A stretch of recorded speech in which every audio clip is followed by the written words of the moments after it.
Hi guys, and welcome to Microbyte's second video in our How to Build a Budget Gaming PC series.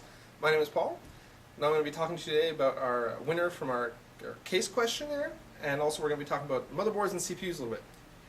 So first, the winner for the case in our build was going to be the HAF 912, won by a landslide. Great chassis. And then we did a survey for the CPU we're going to use, and in that, the i3 beat out the AMD FX 4100, so we're going to be building off an Intel platform. That being said, today we're going to look at motherboards for that platform. And since we're building a gaming PC, I eliminated most of the low-end motherboards. There are a few chipsets out there that are going to be priced lower than what we're looking at today.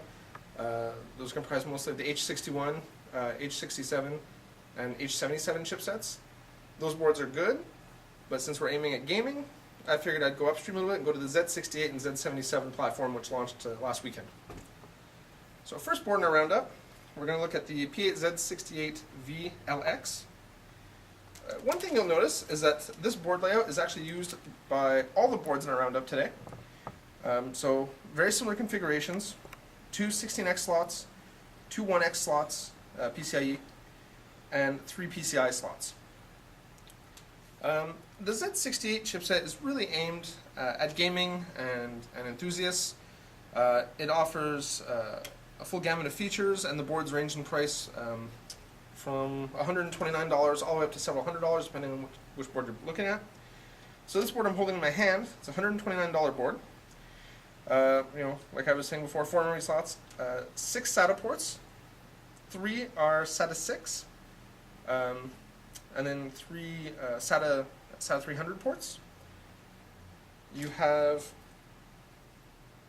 on the back panel, 2 USB 3, 4 USB 2, gigabit Ethernet. You have 8-channel sound using a Realtek codec. You also have a Toslink optical out. And of course, you've got HDMI, DVI, and VGA. We will not be using these ports by default because we're going to be using a standalone card. We could actually use these ports if we wanted to use Lucid Virtue software, and I'll actually be explaining that in an article on our website so you'll understand what that is, and you can decide if that's right for you. Trying to think if there's anything I forgot on this. Well, I think we're good. So, moving over, the P8Z77VLX. So this is actually the successor to this board. Both are still current products. This board will eventually replace that one entirely. Differences between the boards? Not much. So the new chipset has support for a higher memory speed. I believe 2100 megahertz was the most the Z68 supported. This supports up to 2400 megahertz. So you can get some higher memory speeds on there if you're a real enthusiast. Back panel looks identical,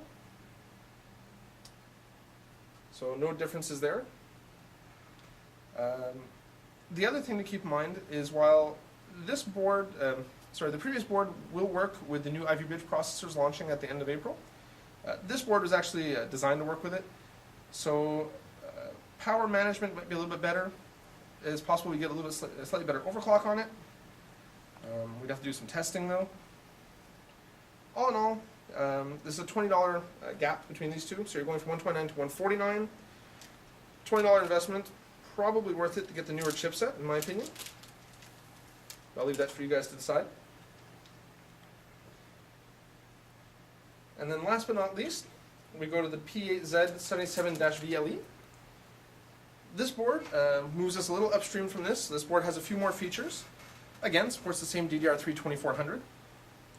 But in this, you're actually getting one more SATA 300 port. When we look at the back panel, you gain DisplayPort and eSATA.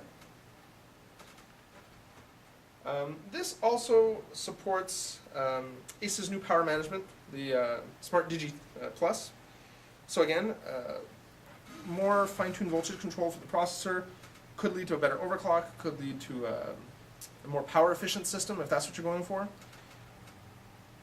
All in all, if I look at the price delta, It's arguable. It's arguable whether or not I would invest that money. Oh, also, you do, however, get 2 more USB 3 ports on the back, so that could be nice. So those are 3 boards we're going to choose between for our system. We're going to put a poll up on our Facebook like we have been doing. And I would like you, if you have any questions, you want to know anything about these boards, ask them.